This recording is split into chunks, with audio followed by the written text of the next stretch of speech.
What is going on, guys? So today we're back with another Pokemon Masters video, and today we are doing the last sync grid for a little while. I know. So there were a ton of sync grids that released in the last little update that we had that are coming to the game. Not necessarily out, but they are coming. So we have to go over them all at least. So today we're doing the last one, which is going to be Korrina and Lucario. A very, very exciting one because we actually just went over Wally and Gallade not too long ago, and I claimed that they were going to be better than Korrina and Lucario already. So I got to figure out if that's going to be true or not. So let's go ahead and switch over and let's take a look.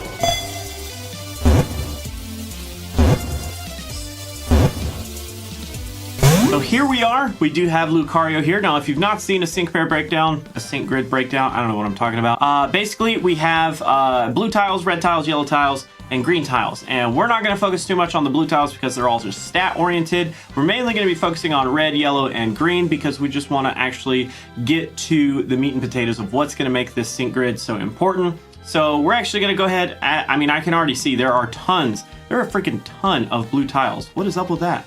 Okay. So let's go ahead and start. We're going to do the top left, and we're going to work our way into a Z pattern all the way down. So we do have Skate On Through MP Refresh, which is nice. Boiling Point 6, which once per battle raises, radically raises the user's attack when in a pinch. Okay, that's not too bad, considering how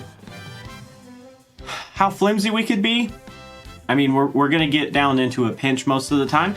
Close Combat Stats Quo 3. Has a moderately good chance of returning the user's lowered stats to normal whenever a move is successful. So that's actually really good because close combat is going to actually drop your defense and special defense. So I'll take it.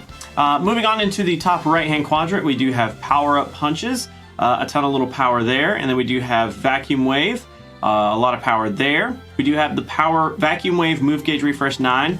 Whoa. So charges the user's move gauge by 1 whenever the move is successful. So Move Gauge Refresh 9 basically means that is the highest possible chance that we're going to get a move back, or a move gauge bar back when using that move. So that's actually really good. And then Power Up Punch has Move Gauge Refresh 3, so not as high of a chance, but still very welcome. Next, in the bottom left-hand quadrant, we do have Close Combat Powers, which is always good.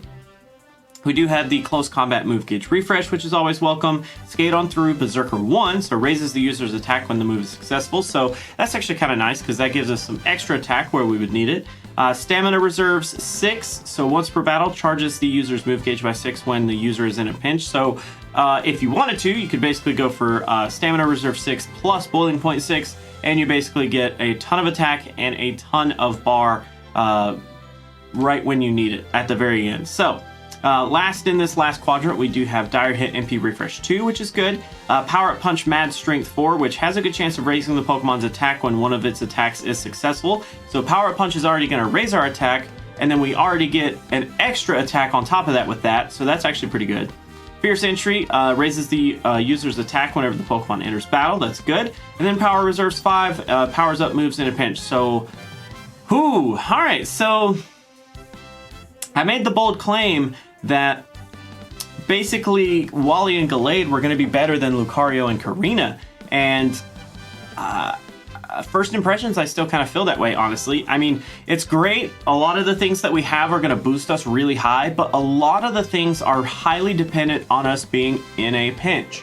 So whenever our HP drops into basically red bar, right around the 33% mark, we just kind of then get to unlock all of these new passives and things, which is kind of a bummer in my opinion. I wish it was different. I just wish it was different. So, I mean, in general, like a decent build, honestly, I want to just know how much this is going to cost. We just got all of the immediate stat increases. Holy cow, that's a lot. And then we could just do something like that. Aw, dang. Yeah, we can't get every single one of them, but we could get a lot. But you could go for just pure stats and flex on people. Yeah, there we go. That's what we wanted.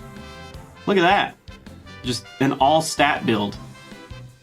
What you think about my Lucario now? Anyways, as far as builds go, this one's kind of awkward because I don't know exactly which way I would prefer Lucario to be. I would probably go for that stats quo right there. just to basically mitigate some of the drop that we're going to get from close combat. Probably go for the close combat move gauge refresh. Probably go for the close combat power there. And do I want to go for... I probably would go for more bar just because it's not only going to help me, but it's going to be able to help others. And especially with as flimsy as Lucario can be in certain situations, it definitely could help out earlier on in the battle, depending on what type of situation you're in. And that move gauge could do wonders for a different sync pair. So that's actually really good versus only raising our attack by 6 when we're almost going to, pass out anyways. So then you could just kind of fill this with extra whatever. Special attack's not really important. Get that, I guess. Just kind of... I guess you could get the speed there. Yeah. But however you want to do it. You may... Well, dang it. Yeah.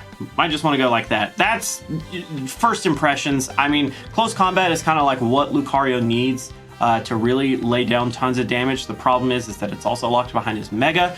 There's also no tiles in here that help us accelerate the Mega evolution, which is kind of a bummer.